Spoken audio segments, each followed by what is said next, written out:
વૈદિક જ્યોતિષમાં એક ખૂબ જ શક્તિશાળી અને અદ્ભુત યોગ જેને કહેવામાં આવે છે, બહુ દુર્લભ યોગ માનવામાં આવે છે.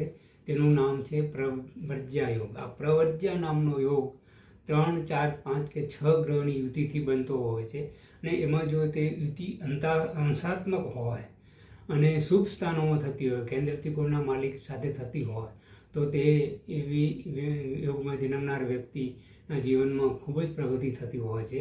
મોટાભાગે આ યોગ એક ત્યાગી યોગ માનવામાં આવે છે. સાધુ સંતોની કુંડલીમાં બનતો યોગ છે. આધ્યાત્મિક પુરુષોની કુંડલીમાં આ યોગ જોવા મળતો હોય. સાથે સાથે મહાન ખેલાડીઓ હોય, કલાકાર હોય, ઉદ્યોગપતિઓ હોય છે, સાહિત્યકાર, લેખક હોય, કવિ હોય, એવી જે કહેવાય ને જે સર્જનાત્મક પ્રવૃત્તિ કરતા હોય. આપણા દેશના મહાન પુરુષો જેને કહેવાય, મહાત્મા ગાંધીની કુંડલીમાં આ યોગ હતો, જેમણે આઝાદી અપાવી. સાથે સાથે આપણો જે ભારત દેશ છે તેની આઝાદી વખતેની કુંડલીમાં આ પ્રવ્રજ્યા નામનો યોગ થાય છે. અને એ યોગમાં સૌથી મહત્ત્વનું જો કોઈ પાસું હોય તો તે છે આત્મકારક ગ્રહ. જો આત્મકારક ગ્રહ શુભ હોય, કેન્દ્ર ત્રિકોણનો માલિક થઈને શુભ સ્થાનમાં હોય અને શુભ બનતો હોય તો તેનું ફળ ખૂબ જ સારું મળતું હોય છે. અને જો આત્મકારક ગ્રહના ઉપાય કરવામાં આવે, આમાં જો પ્રવ્રજ્યા નામના યોગમાં ઉપાયો કરવા હોય તો સૌથી પહેલો તે જાણવું જોઈએ કે એમાં આ યોગ કરનાર ગ્રહમાં આત્મકારક ગ્રહ આવે છે અને જો હોય તો તેના ઉપાય કરવા જોઈએ, તો જ એ બળ મળતો હોય છે. કારણ કે આ યોગના કારણે માણસ કાં તો મહાન બનતો હોય છે અથવા અધોગતિ તરફ જતા હોય છે. ઘણી વખત આપણે સંસારિક જીવનમાં એવા માણસો જતા હોઈએ છીએ જેના ઘરના ના ઘાટના સાધુ થઈને પાછા આવતા હોય છે અને ઘણી વખત ભીખ માગીને જીવન જીવતા હોય છે. અને ક્યારેક એવા માણસો હોય છે કે જેમનું સંસારિક જીવન ખૂબ જ ત્રાસદાયક હોય છે.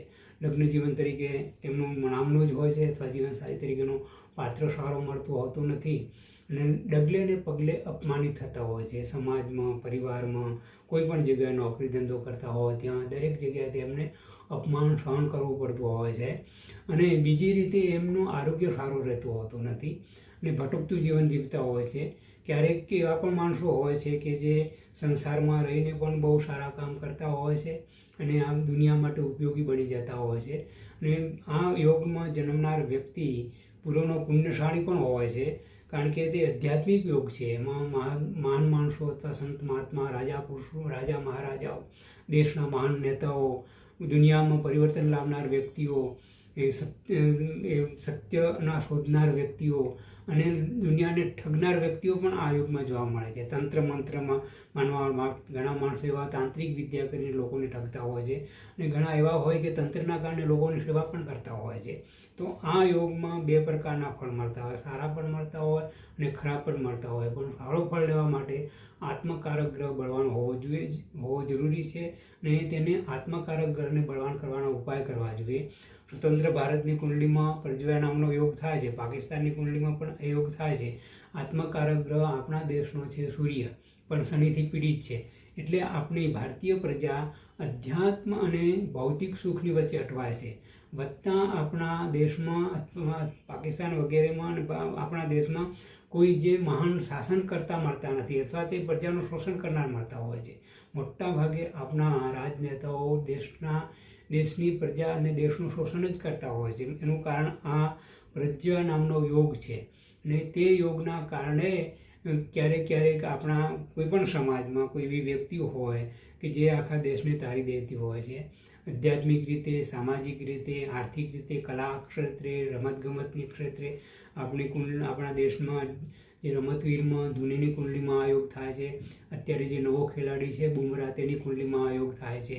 પણ તે યોગનું ફળ ક્યારેક સૌથી વધારે ત્યારે જ મળતું હોય છે કે જ્યારે એની એક ગ્રહની દશાંતર દશા આપતી હોય છે ત્યારે સારો પણ મળે અને ખરાબ પણ મળે. દાખલા તરીકે રાજીવ ગાંધીની કુંડલીમાં આ યોગ હતો, તેના કારણે એમની સાથે એવું થયું.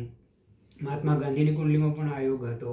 અને બીજા એવા ઘણા રાજનેતાઓ છે, આપણા દિલીપ કુમાર, અમિતાભ બચ્ચન, ધર્મેન્દ્ર સિવાય બીજા ઘણા કલાકારો છે, એવા રમતવીરો છે, ખેલાડીઓ પણ છે, સાહિત્ય સર્જન કરનાર, દુનિયામાં વિચારિક ઉથલપાથલ લાવનાર, આખી દુનિયા માટે કંઈ સારું કરનાર વ્યક્તિઓની કુંડલીમાં આ યોગ થતો હોય છે. અને જે યોગ શુભ બને તો તેનું શુભ પરિણામ અને અશુભ બને તો અશુભ પરિણામ. અશુભ પરિણામમાં સંસારિક જીવનમાં સૌથી વધારે ભયંકર શ્વાસ અને આરોગ્ય માટે